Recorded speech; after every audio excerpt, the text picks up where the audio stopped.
Hola, hola, buenas noches. Bienvenidos al programa. Yo soy Jaime Bey y estamos saliendo en vivo, en directo desde Miami para todo el mundo. Después de unos días de muy inmerecidas vacaciones. Tuve que ir con la familia a Montreal, a Canadá, a ver cosas de trabajo por una parte y luego a descansar un poquito de las noticias tan tóxicas que presentamos aquí noche a noche. Pero aquí estamos de regreso, saliendo en directo desde Miami. Y todas las encuestas que he podido reunir hoy son malas o malísimas para el presidente Biden. Fíjense, por ejemplo, la primera. Sobre el estado de la economía, la gente considera que es muy pobre, 82%. Solamente el 18% considera que la economía va bien. Luego, siguiente cuadro, por favor. ¿Aprueba usted el trabajo de Biden? Solo 38% lo aprueba, 62% lo desaprueba. Es decir, 2/3, ¿no? Luego, sobre distintos tópicos o asuntos, la gente en general cree que Biden está haciendo un trabajo decoroso en Ucrania, 46%, regular con la inmigración, 39%, malo con la economía, 30%, y pésimo con la inflación, 25%. En cuanto a si Biden tiene o no las prioridades correctas, esto tiene que ver también con la aprobación al trabajo del presidente. Solo 31% considera que Biden está bien enfocado, contra el 68% que considera que Biden está desenfocado. ¿Cómo compara Biden, siguiente cuadro, con otros presidentes, sus predecesores? A estas alturas del partido, Trump tenía 44% de aprobación o de tener las prioridades correctas. Obama 45%, Bush hijo 47% y Clinton andaba flojito con 39%, pero el peor de todos viene siendo Biden. Finalmente, último cuadro, ¿cómo van las cosas hoy para usted, para su familia? Muy bien, 21%. Bastante mal, casi 80%, 79%. Biden ha regresado de su gira a Medio Oriente, a Israel, a Arabia Saudí. Ha sido muy fuertemente criticado por la reunión que tuvo con el matarife, con el carnicero de Riad, Mohammed bin Salman, de 36 años, pero Biden se defiende. Overnight, President Biden shielding himself from criticism over his trip to the Middle East. The Saudi foreign minister says he didn't hear you accuse the crown prince of Khashoggi's murder.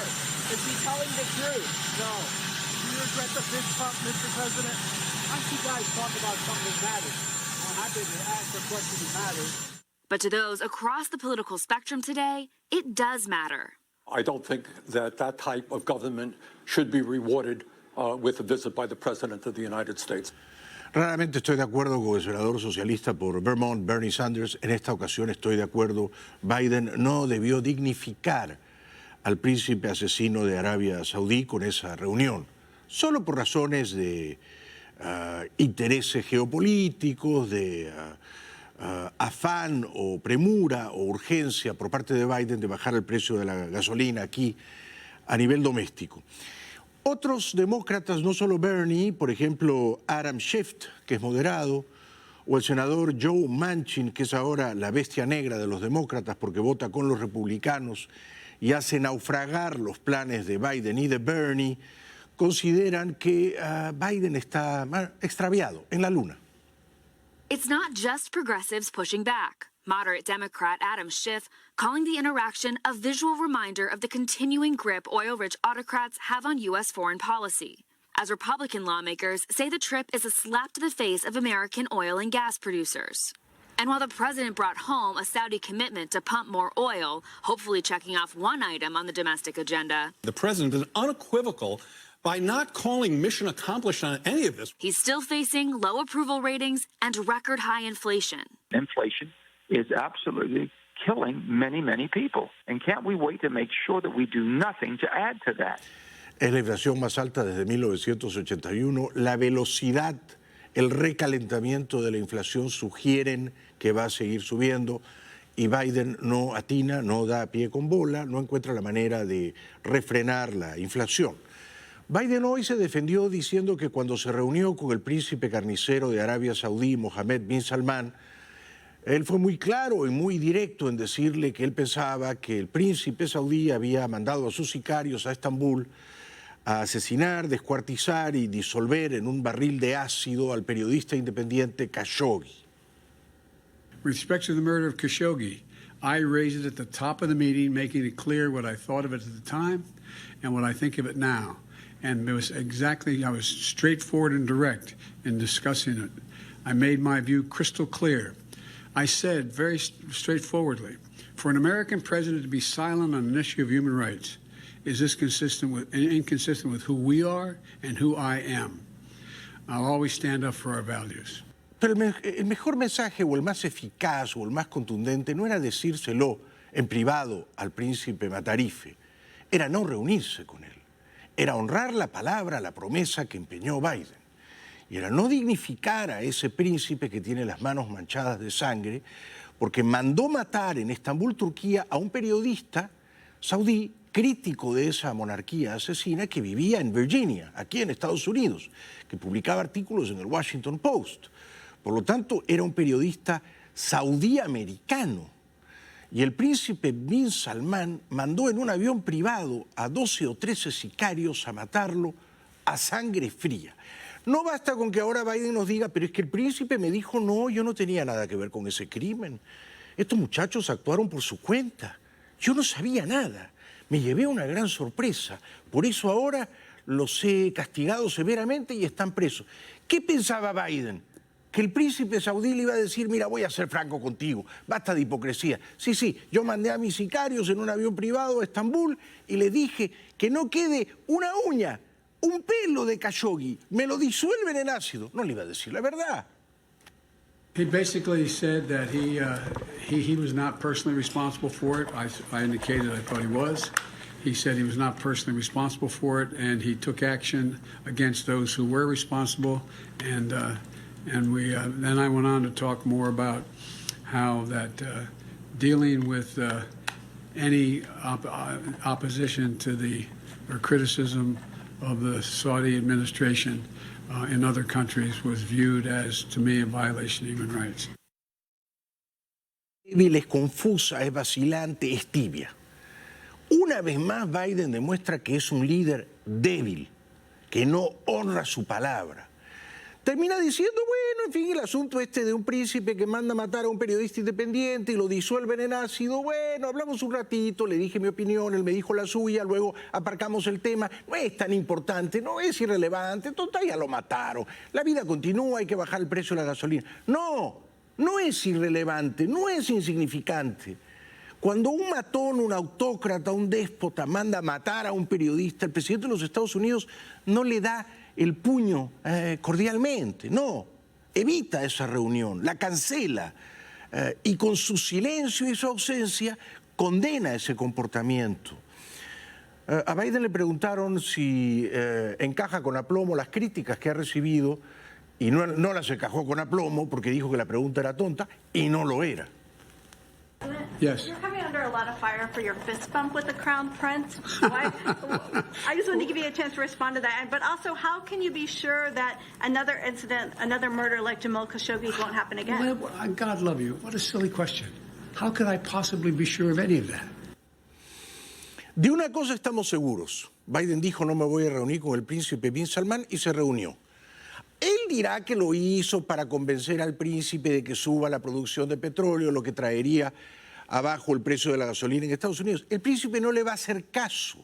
Biden dice, tuvimos una discusión muy seria al respecto. El príncipe ha demostrado una y otra vez que no quiere ser aliado de Biden, que quiere ser aliado de Putin. We had a good discussion on ensuring global energy security and adequate oil supplies to support global economic growth. And that will begin shortly.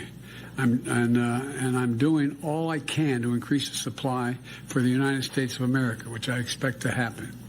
The Saudis share that urgency. And based on our discussions today, I expect we'll see further steps in the coming weeks. ¿Le harán caso los saudíes a Biden? Yo digo que no. Pero Biden está optimista y dice, en unas pocas semanas quizá empieza a bajar el precio de la gasolina. on gas prices, if I may, you said that we'll see relief at some point in the not too distant future. What is the message to Americans who are looking for that relief now? When should they expect to see a real change in prices, though they've already been coming down? They've already been coming down. That's right. They've been coming down every single day, to the best of my knowledge. When will we see the impact of this visit? I suspect you won't see that for another couple weeks. And we'll see more when we see gas stations start to lower their price consistent with what they're paying for the oil. Y si esto se ve mal, lo del hijo de Biden, Hunter Biden, se ve peor. Hoy el New York Post ha revelado que la laptop de Hunter Biden, que él dejó olvidada en una tienda de reparaciones en octubre de 2020 en Delaware, muy poco antes de que su padre le ganase a Trump, contiene información absolutamente devastadora, no solo contra Hunter Biden, sino contra el propio señor Biden, que entre los años de 2008 a 2016 fue vicepresidente de Obama y a sabiendas, no lo ignoraba, a sabiendas, consintiéndolo y aprobándolo, envió a su hijo Hunter a países como Turquía, como Ucrania, como Rusia, como China, a cobrar millones de dólares como supuestamente consultor sin que el señor Hunter Biden tuviera las mínimas calificaciones para ello. Este tema vuelve ahora a emerger, a aflorar y huele muy mal. Inside Hunter Biden's laptop continue to call into question the president's story of having no knowledge of his son's overseas business deals. The New York Post has taken another deep dive into Hunter's discarded laptop, where it details how Joe Biden met with his son at least 30 times after he had returned home from overseas business trips. The meetings were found on Hunter's personal calendar. Between 2008 and 2016, while Joe Biden was the vice president, Hunter and Joe had dozens of breakfast, lunch and regular catch-ups. Esta laptop de Hunter Biden está siendo examinada por la policía, por el FBI, ¿no? Y esta laptop demuestra que cuando Biden dijo yo no tenía conocimiento de que mi hijo Hunter era consultor en Ucrania, en Rusia, en China, en este periodo, cuando Biden fue vicepresidente de 2 mandatos de Obama, su hijo cobró 11 millones de dólares. 11 millones de dólares. Biden mintió cuando dijo tenía cero conocimiento, porque cada vez que su hijo regresaba a D.C., se reunía de inmediato con él y le reportaba. Y además en esas reuniones estaba otro socio de Hunter Biden. These meetings between the two would happen days or sometimes minutes after Hunter took part in high-profile discussions with overseas businesses. Hunter's business partner Eric Schwerin also attended 21 out of the 30 of those listed meetings with the then VP. Coincidence or not, the calendar meetings raise more questions surrounding the now president's claims of having zero knowledge of his son's foreign business dealings. He continues to maintain that he's never asked Hunter about it. No es creíble. En 21 reuniones en Washington, D.C., cuando estos 2 muchachones, Hunter y su socio, regresaban después de estas giras por Rusia, por China, por Turquía, por Ucrania, estuvo el socio de Hunter. Si estaba el socio de Hunter Biden ahí, no estaban hablando de asuntos familiares de la familia Biden, estaban hablando de negocios. Cerraste el trato con los ucranianos, firmaste el contrato con los chinos, ¿cuánto te van a pagar? Y el vicepresidente sabía que su hijo estaba obviamente incurriendo en un grosero conflicto de intereses. Es decir, si no estaba cometiendo un delito, estaba cometiendo una infracción ética muy evidente. Esta laptop la tiene la policía y, por ejemplo, revela que Hunter Biden también se ofreció al primer ministro de Costa de Marfil cuando... Es decir, no solo él viajaba a Rusia, China, Turquía, Ucrania. Cuando llegaba un dignatario a Washington, iba el hijo del vicepresidente Biden a decirle, ¿qué tal si hacemos negocios?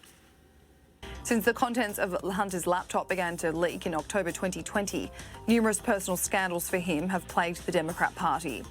The laptop unveiled a tangled web of overseas financial deals he was involved in, some situations where he was receiving millions of dollars from companies in areas he had no experience in.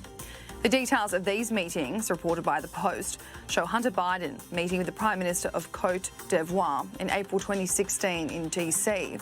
The 8:15 a.m. meeting was quickly followed by a 9 a.m. informal sit-down with his dad. Se ha confirmado, examinando la laptop de Hunter Biden, que en 2012, su papá era vicepresidente de Obama, estuvo reunido con billonarios rusos en Moscú y luego se reunió con un billonario rumano. Es de presumir que Hunter Biden, de nuevo, mostraba la tarjetita del papá: yo soy su hijo, mi papá es vicepresidente de Obama, podemos hacer buenos negocios, me ofrezco como consultor. ¿Es concebible o verosímil que el entonces vicepresidente Biden no supiera lo que estaba haciendo su hijo en su nombre? For 3 days over February in 2012, Hunter met with billionaire Russian oligarchs in Moscow, including one who is now wanted for murder. 4 days later, he was back in DC at the Naval Observatory meeting with his dad. In 2015, Hunter met with the Romanian ambassador to the US before he went on a trip to Romania. 3 days later, he returned to the US where he had a meeting with Joe Biden. And as the Post pieces it all together, it's also pointed out that Hunter helped a Romanian businessman avoid jail only a few months after his trip to the country. Pero no solo eso, el New York Post ha revelado hoy que Hunter Biden trató y al parecer consiguió que una empresa de construcción brasileña, más o menos igual de corrompida que Odebrecht, OAS, famosa por pagar sobornos en América para obtener licitaciones de los gobiernos de turno, Biden-Hunter, hijo del entonces vicepresidente, habló con la gente de la brasileña OAS para que ganase contratos en Colombia. Al parecer, Hunter Biden se reunió con el expresidente colombiano Andrés Pastrana. El socio de Hunter Biden le dijo: si cerramos estos contratos en Colombia, nos hacemos ricos.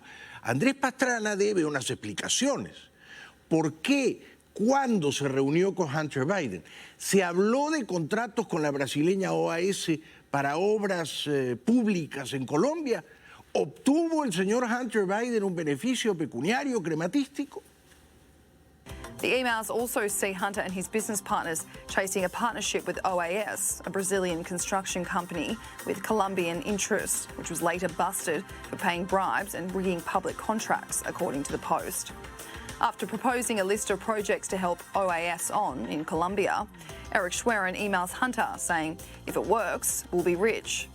In 2011, Hunter had a meeting with Colombia's former president Andrés Pastrana in Bogota, as well as a counselor to the then president Juan Manuel Santos. He follows up with former President Pastrana in a series of meetings where he says he wants to propose an opportunity and that he was checking on his dad's schedule. Pastrana se reúne con Hunter Biden aparentemente en Bogotá. Por lo visto, según denuncia el New York Post, basándose en el examen minucioso de la laptop de Hunter Biden, Pastrana interviene a favor. Esto lo tiene que explicar Pastrana, ¿no? Y no se sabe si al final OAS hace unos contratos. En ese momento era presidente en Colombia Juan Manuel Santos, ya había terminado Uribe. Uribe se fue en agosto de 2010. Esto era 2011, me parece, o 2012. Me parece que el señor Andrés Pastrana, expresidente colombiano, debe unas explicaciones sobre sus reuniones, sus tertulias, sus conciliábulos con Hunter Biden, tratando de festinar que una empresa corrupta brasileña ganase licitaciones en Colombia, dejando comisiones en el camino, por supuesto. A month later, Joe Biden met with President Pastrana, where Eric Schwerin also joined. Joe Biden and President Pastrana have had a good friendship, according to the Post, with Pastrana referring to Biden as a great friend and connoisseur of our country.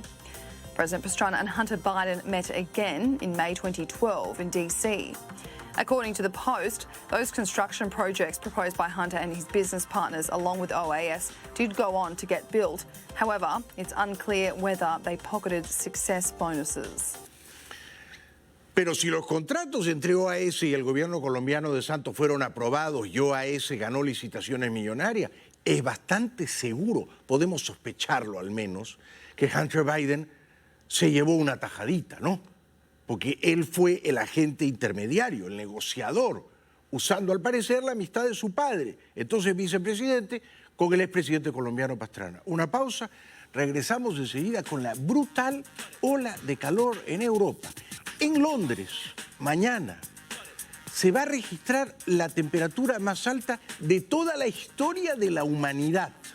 41 grados centígrados en Londres. Quiero decir, nunca en Londres la temperatura subió arriba de 38.7 grados centígrados. Mañana va a ser 41 grados centígrados, que es como 104 Fahrenheit. Y después hay gente que discute si existe o no el calentamiento global. Ya regresamos.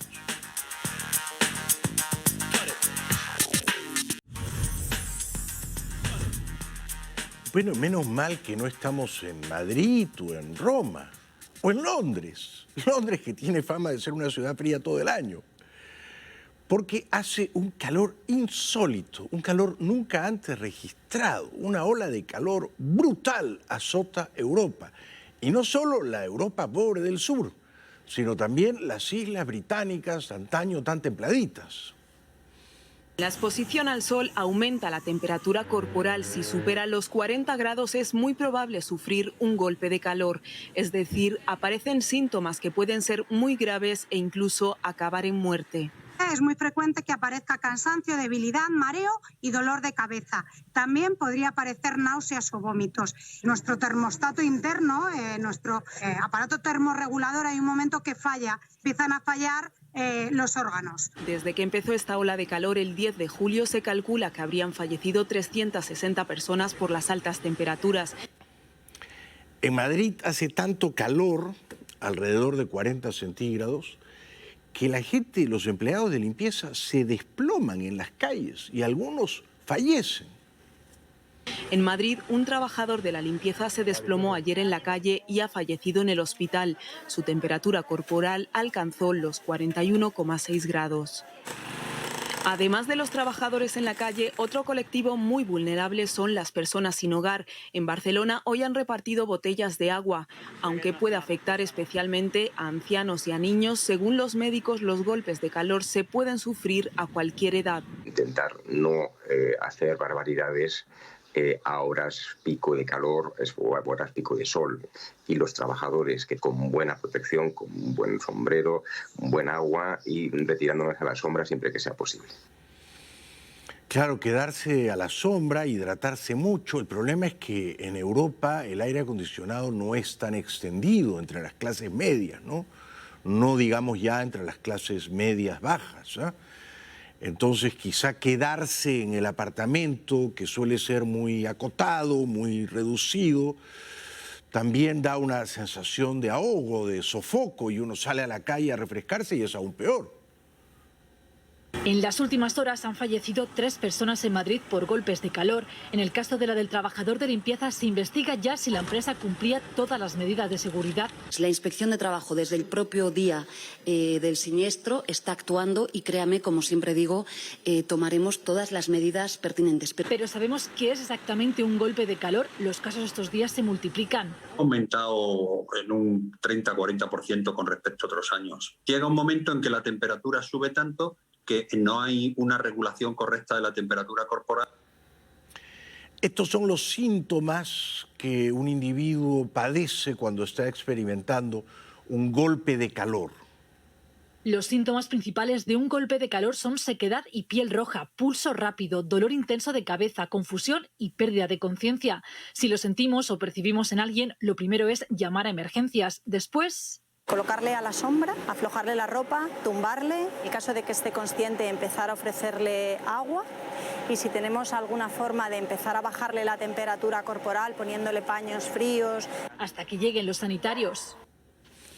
El Washington Post informa que los británicos fueron los primeros en empezar a medir la temperatura a mediados del siglo XVII, hace 336 años.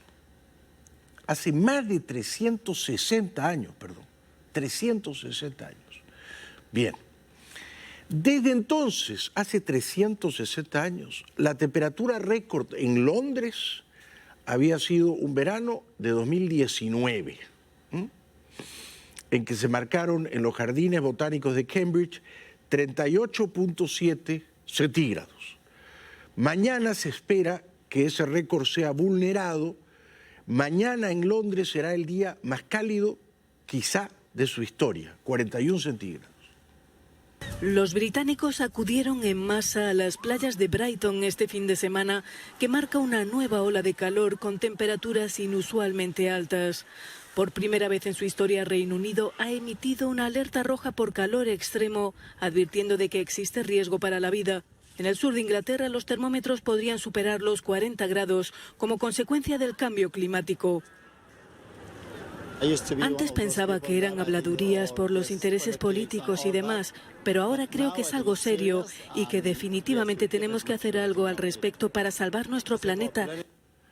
Yo tuve la suerte de pasar unos días en Londres el mes pasado, a principios de junio. Hacía un calor endemoniado. Uno pensaba, pero bueno, yo he escapado del calor de Miami para entrar en este calor de Londres. Increíble, ¿no? Claro, pesaba menos el aire de Londres que el de Miami, ¿no? Porque aquí la humedad es agobiante, pero igual. La mayor parte de los decesos, de los muertos, han perecido en Portugal y España. La ola de calor que azota Europa ya se ha cobrado vidas.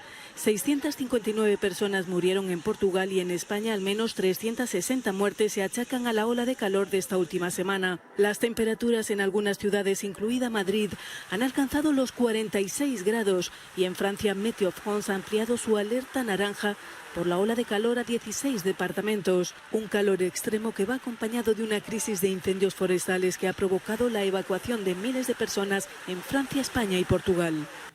Italia, por supuesto, no es la excepción. En Italia, en Roma y más al sur, en Nápoles, en la costa amalfitana, cuando es verano hace calor de a de veras.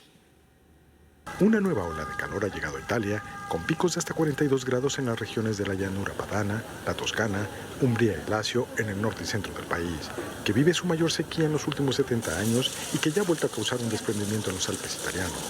La llegada de masas de aire caliente procedentes del Sáhara ha vuelto a disparar los termómetros en la semana más calurosa del 2022 en Italia, según los expertos, y de la que solo se liberará parcialmente el sur del país. ¿A dónde ir entonces? Si uno vive en el hemisferio norte, ¿no? En Estados Unidos, en Canadá o en Europa, ¿a dónde ir? ¿Dónde buscar ahora, julio y agosto, temperaturas frescas? Vancouver, en Canadá, en British Columbia. En Vancouver nunca hace mucho calor ni mucho frío. Montreal, yo estuve ahí la semana pasada, estaba fresquita. Se podía caminar bien, agradable. En los 70s, bajaba a 60s en las noches. Estas son dos ciudades, si uno vive en Estados Unidos, son dos ciudades que en verano parecerían benévolas en el clima. Las zonas más afectadas serán la llanura padana, en el norte, muy perjudicada esta zona ya por las sequías del Valle del Po, así como la Toscana, Umbría y Lacio en el centro, con picos de hasta 42 grados y temperaturas que rondarán los 30 grados durante las noches, casi 2 grados más de la media de otros años en esta temporada estival.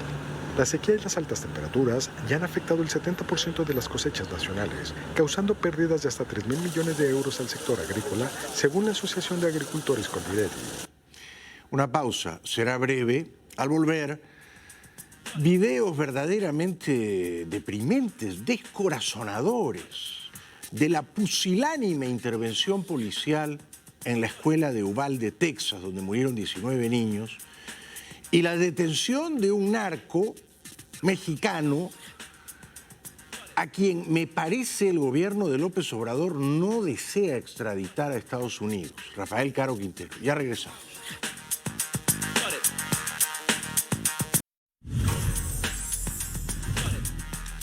Bienvenidos de vuelta al programa. 4 personas que estaban en el patio de comidas de un centro comercial en Greenwood Park, Indiana, perdieron la vida, abatidas, baleadas por otro asesino serial. Por suerte había un civil armado que de inmediato dio de baja al asesino.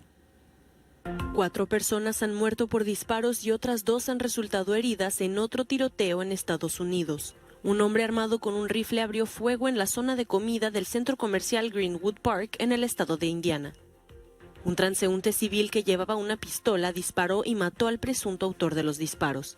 La policía acudió rápidamente al lugar de los hechos. El motivo aún no está claro. Según el jefe policial, el asesino llevaba un rifle y se disponía a matar a mucha más gente. Por suerte, un civil armado se lo impidió. Had a rifle with several magazines of ammunition, entered the food court and began shooting. 5 victims, 4 have been confirmed deceased, and 2 are at Eskenazi Hospital with wounds. Entre tanto, una comisión investigadora de Texas ha determinado, según el reportaje de la televisión alemana, que la policía de Uvalde demoró 77 minutos en entrar a la escuela después de que hubiese penetrado en ella un individuo, solo uno, el asesino serial.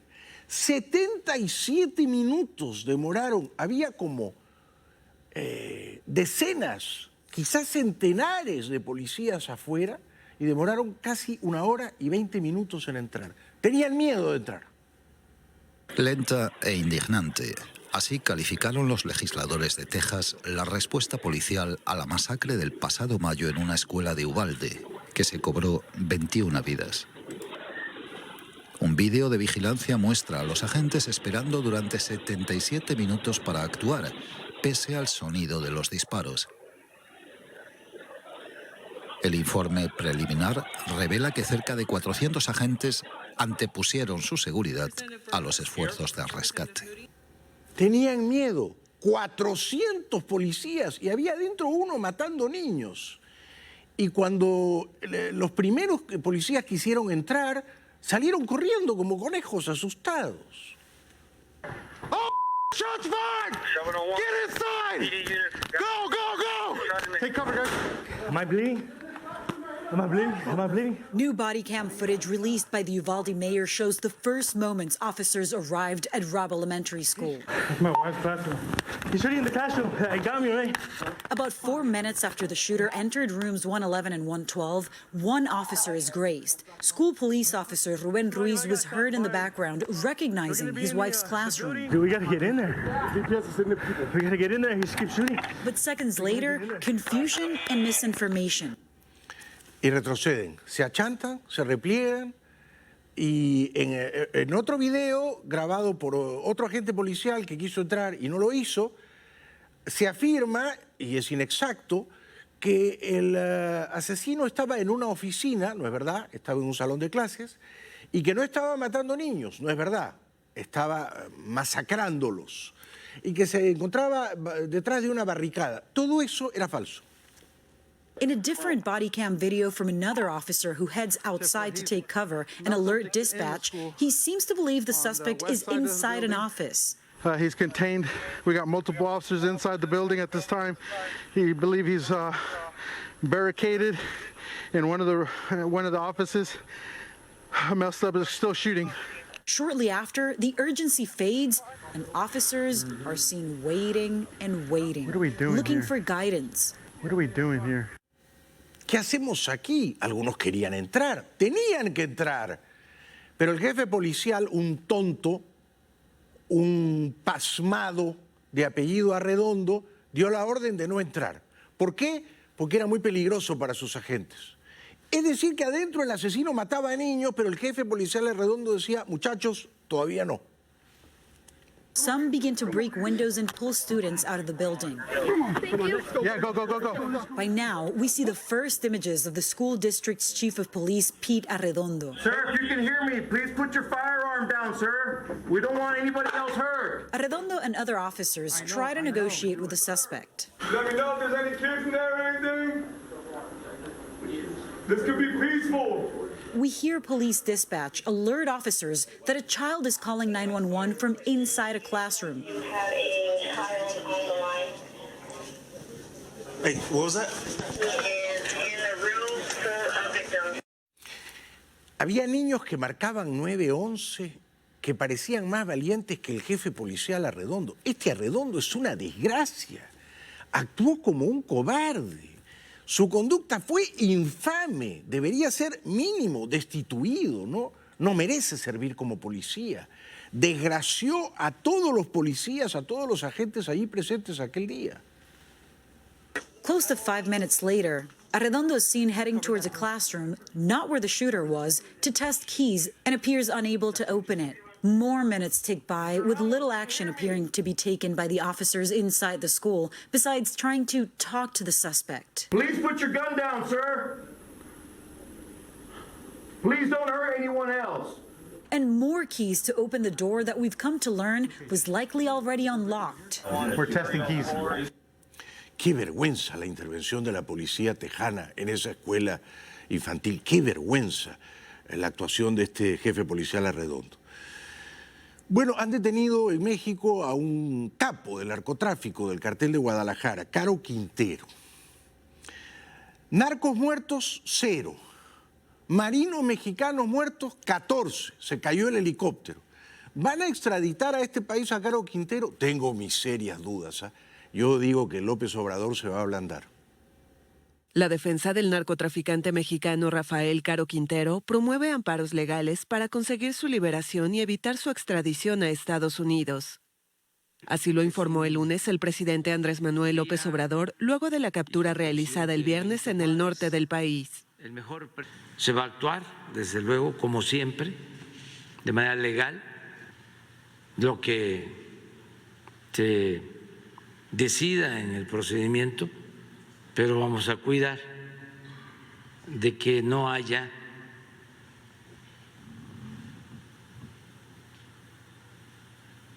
corrupción y cualquier acto contrario a la ley. Tiene miedo López Obrador. López Obrador tiene pavor a los narcos. En México mandan los narcos. Y yo creo que López Obrador tiene terror de extraditar a Caro Quintero a los Estados Unidos. No me sorprendería que un recurso de amparo, una demanda de los abogados del narco prosperase y le diesen arresto domiciliario o lo mandasen a una cárcel mexicana más o menos confortable. No me sorprendería. Lo que sí me sorprende es que en la operación de captura en Sinaloa se cae el helicóptero y mueren 14 marinos mexicanos, por Dios. Los recursos presentados por la defensa de Caro Quintero alegan errores en el procedimiento de detención, tras el cual murieron 14 marinos que participaron en el operativo al desplomarse el helicóptero que los transportaba. López Obrador reiteró que el arresto del llamado narco de narcos fue labor de la Fiscalía Mexicana con apoyo de la Secretaría de Marina. También rechazó versiones de prensa según las cuales la captura se habría logrado con información que Estados Unidos otorgó durante su visita a Washington la semana pasada. En el caso de la participación de la DEA, como lo señaló el embajador de Estados Unidos, no tuvieron injerencia directa. ¿Pero el señor López Obrador es presidente de México o es un comentarista internacional, un periodista extranjero? Se cae un helicóptero de la Marina Mexicana, mueren 14 marinos persiguiendo a un narco. En ese estado cochambroso están los helicópteros averiados de la Marina Mexicana, señor presidente López Obrador. ¿No se siente usted políticamente responsable? Los marinos mexicanos no pueden volar en helicópteros que se caen y mueren todos. Los elementos fallecidos en el desplome del helicóptero en Sinaloa respaldaron el operativo para capturar a Caro Quintero, informó el presidente López Obrador. Lamento mucho la pérdida de 14 elementos de la Armada de México y deseo que se recupere el oficial que está herido de gravedad. Envío mi más sincero pésame y abrazo a sus familias, compañeros y amigos. Me ha informado el secretario de Marina, José Rafael Ojeda Durán, que se ordenará una investigación para conocer las causas del desplome del helicóptero en el que viajaban cuando estaban por aterrizar en Los Mochis, Sinaloa. Una tragedia, ¿no? Pero la idea es que mueran los narcos y no los marinos. Ahora, capturan vivos a los narcos que de repente los van a liberar y mueren los marinos. Es el mundo al revés. Luego sabe López Obrador, que vive sentado en una nube y dice que los inversionistas extranjeros se pelean por invertir en México. ¿Será eso verdad? Yo creo que no. Pero aún con esta crisis económica mundial, México está considerado en el concierto de las naciones como un país de oportunidades. Nosotros estamos recibiendo inversión extranjera como nunca. Es histórico. La principal inversión extranjera que están recibiendo es de los narcos. Ya regresamos.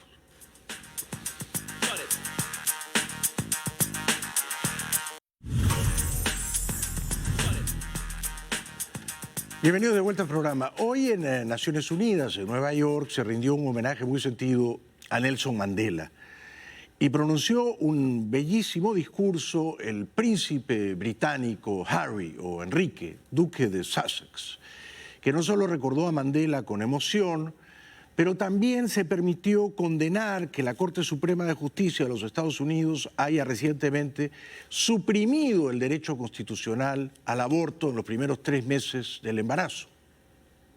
This has been a painful year in a painful decade.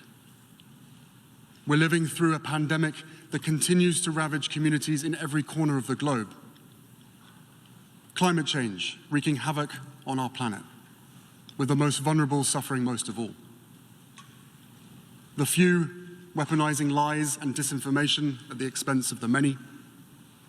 And from the horrific war in Ukraine to the rolling back of constitutional rights here in the United States, we are witnessing a global assault on democracy and freedom, the cause of Mandela's life.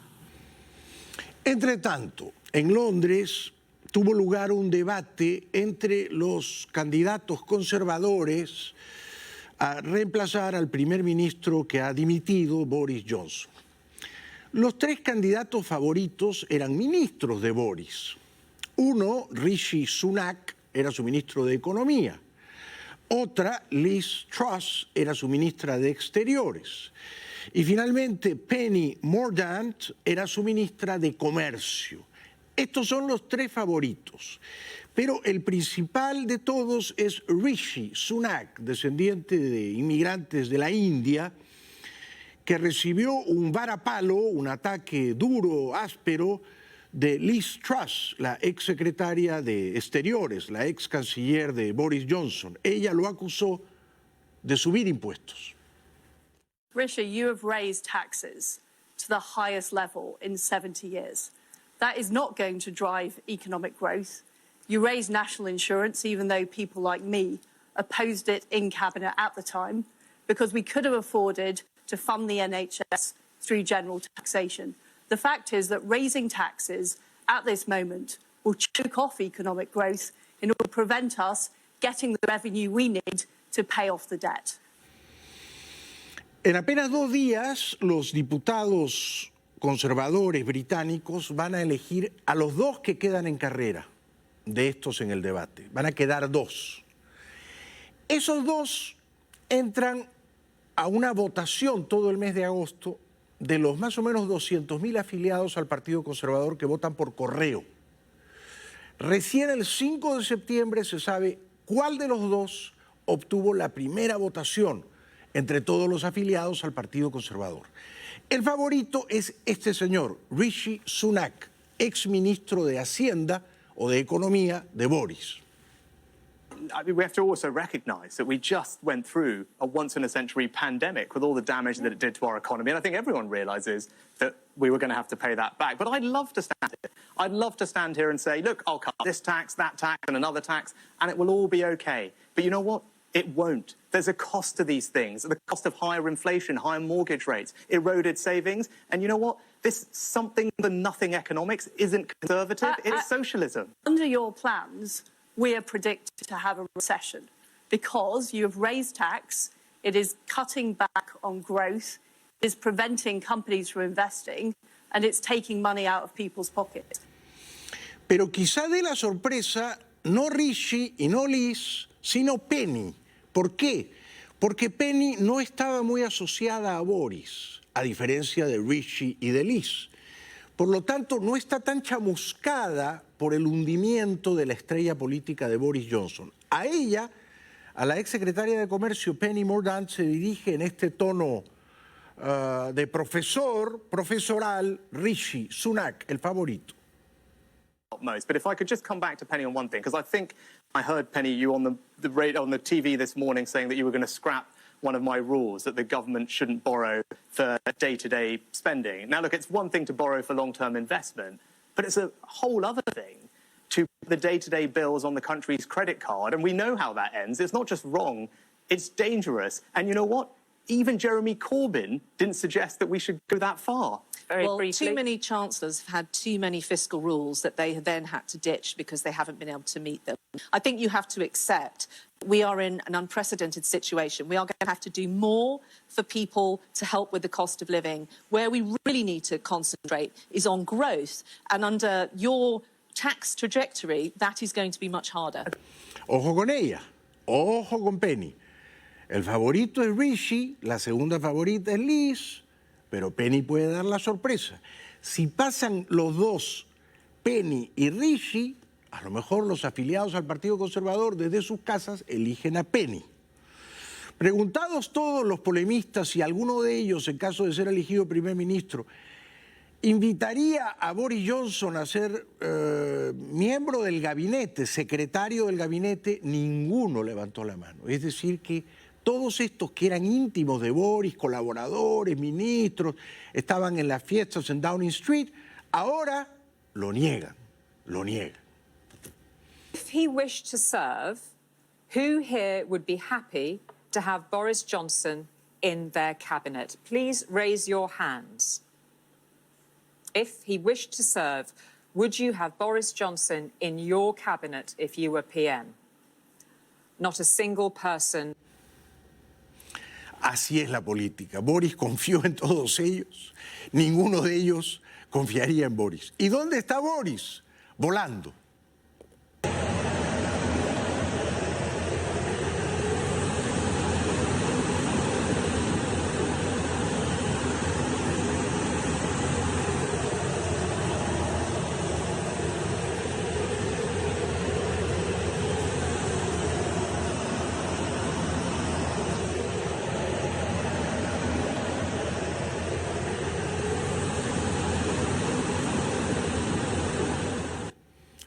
Yo, al menos, lo voy a extrañar. Ya regresamos.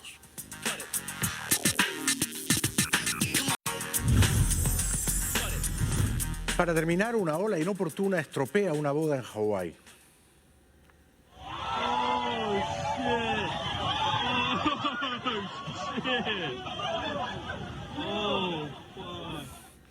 Los riesgos de casarse al pie del mar. Esto ha sido todo por hoy. Seguiremos conspirando mañana. Por hoy, gracias. Muy buenas noches.